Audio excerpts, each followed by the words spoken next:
How we doing today, neighbors? Ian with eTrailer here. Today we're going to be taking a look at and installing the CURT Class III 2-inch by 2-inch hitch on our 2024 Chevrolet Colorado. Let's go over a few features of that and then we'll take care of the install.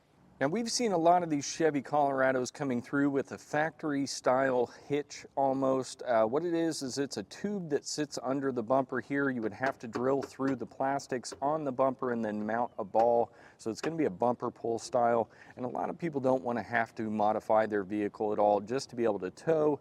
It's much easier just to be able to throw a hitch on like we did with our CURT one here.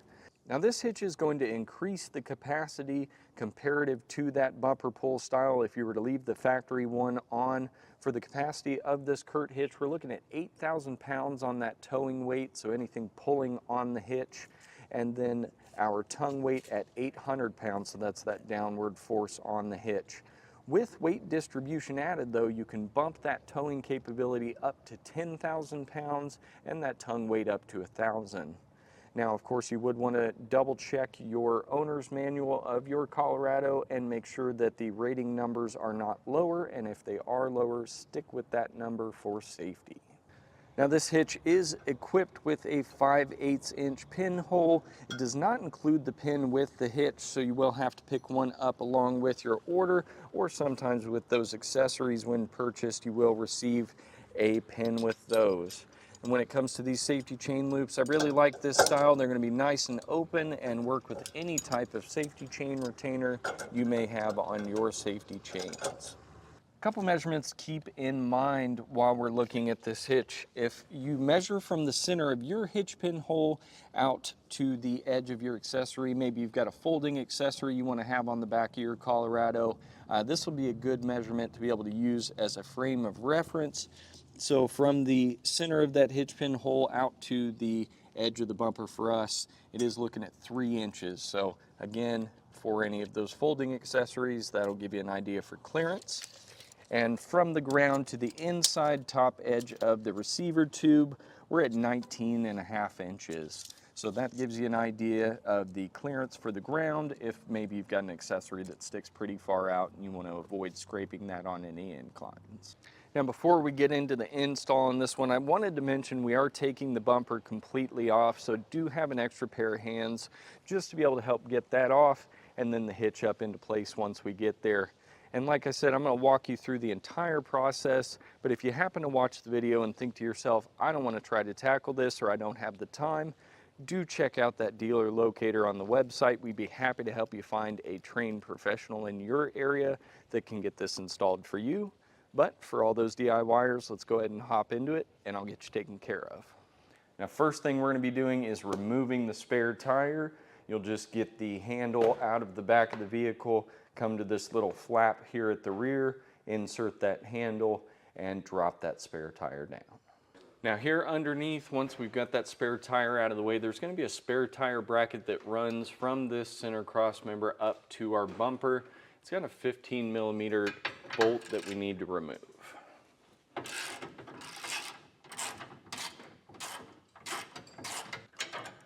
And we'll completely remove the one at the bumper and then come up to the one on the cross member. That one's just going to be loosened because we're going to be swinging the bracket away from the bumper.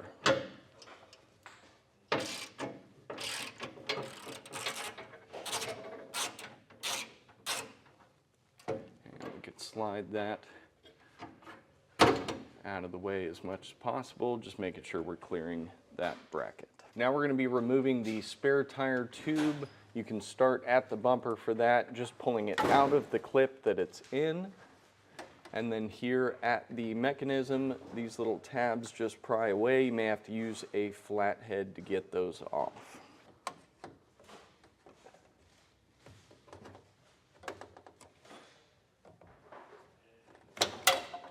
And there's going to be 2 small pockets on each side. Just pry back those tabs and we'll completely remove that tube.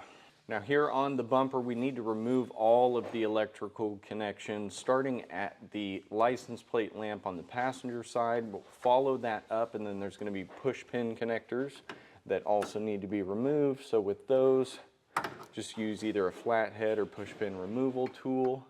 and work all the way down. We're also going to be disconnecting the tailgate here, so that comes loose all the way down the bumper, including our US car connector, our other license plate lamp on that driver's side, and all the way down to where this is hanging off of that bumper beam that's installed from the factory. So we've got to get all of those connections loose. Let's go ahead and talk about each plug. So for each of our license plate lamps, we're going to turn those counterclockwise, and then the whole bulb will remove along with the socket. Now for the tailgate plug here, this little red tab is going to get pulled down away from that edge, and then you push in and pull the plug out.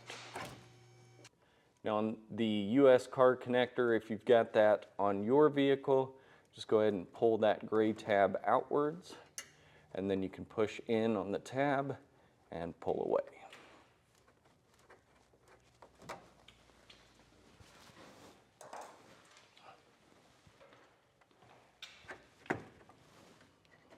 Now just go ahead and take those couple last push pins out, so that way we can secure this up out of the way. Since we're not going to be really moving the vehicle while we're doing the hitch, you can just kind of tuck them up on that. I'm going to just zip tie them out of the way.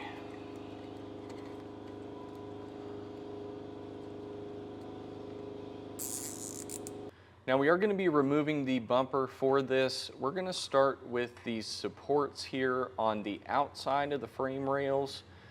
You'll follow that bumper beam bracket up right here. There's going to be a 21mm head bolt right here, and then one towards the rear of the vehicle up just a little bit higher. We do need to remove those on both sides. Kind of going forward from this point, if we do anything here on the driver's side, or you see it on the other side on the passenger side, it's going to be duplicated either way. So if we note something that is different, I'll let you know, but otherwise it should be the same process on each side.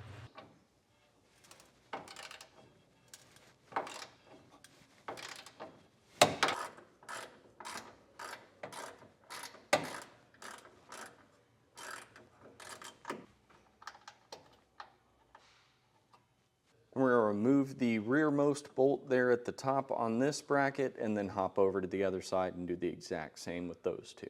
Now on the outside of the frame rail, next to where the factory hitch is, you're going to find a 15mm nut on each of those brackets that needs to come off. So we're going to pull those loose.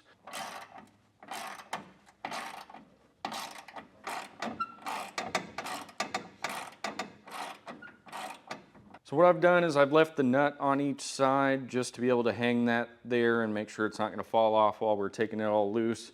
I got David here helping me with this, so we're going to drop this down just by removing those 15mm nuts the rest of the way. Now with both of those removed, we'll pull away with the bumper.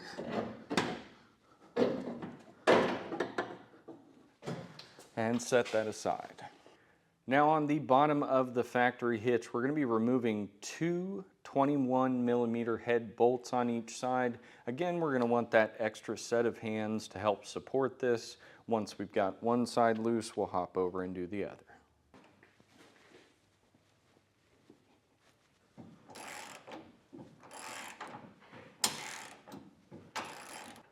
Now with all those loose, I'm going to grab my second pair of hands, David here, and we're going to take this all the way off.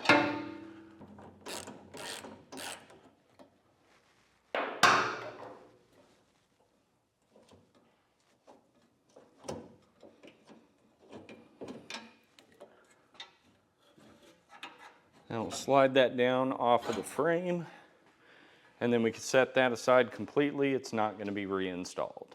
And utilizing the factory hardware that we took out of the bottom of those, we're going to hold the hitch in place and just get those started for now. With that, we're just going to go up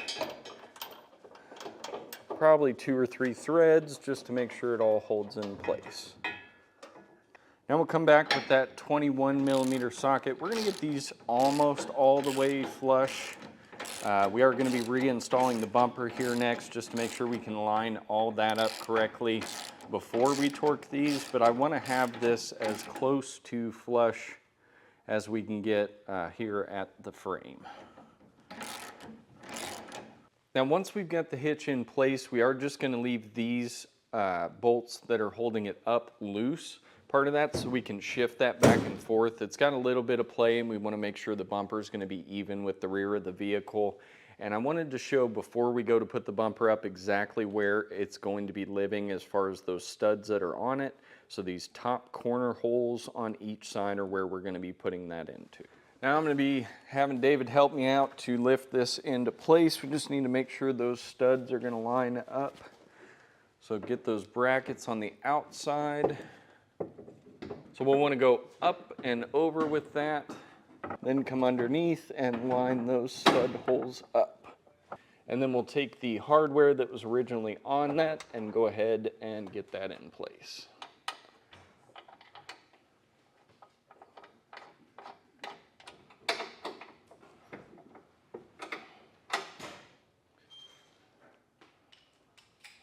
Now, just like we did for the bottom of the hitch and securing it to the frame, we are going to have to secure the bumper to the frame again on the sides. One thing I would suggest is taking a bore brush or maybe even a bottle of soapy water, just something to clean these holes out. There's a lot of that orange Loctite left in it, and so we want to get all of that removed to make the threading even easier for us.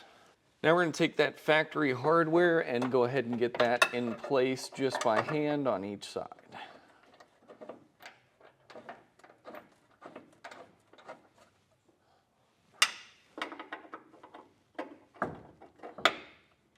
Now we can start going through the hardware with our 15 millimeters here on the rear and then those 21s up top and just get those bottomed out. We'll check the alignment of the bumper to the tailgate and the rest of the vehicle, make sure that's squared away, and then if we need to, we can just loosen up a little bit and readjust. Now we're going to go through on all the 21 millimeter hardware and get those snugged up once we've got the bumper lined up. We're going to start here on the bottom and then do the ones on the sides holding the bumper.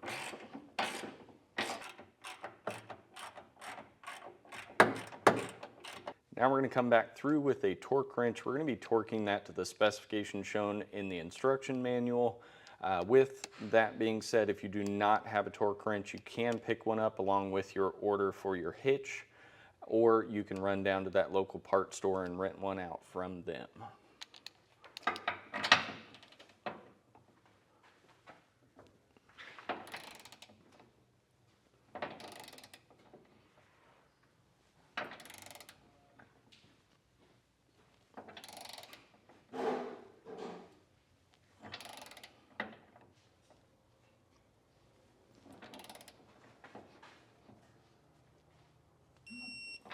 Now, in addition to the hitch, we are going to receive this piece of hardware here. It is a carriage bolt that's going to slide through the hitch and then through that bracket for the spare tire. So go through the bottom, use the flange nut on that, and it's an 11/16 socket that's going to tighten that up. So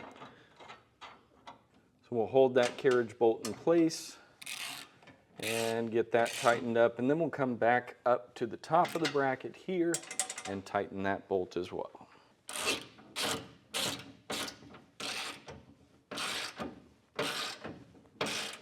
Now that we've gotten all that tightened down, we can come back to the harnesses, get everything back in place.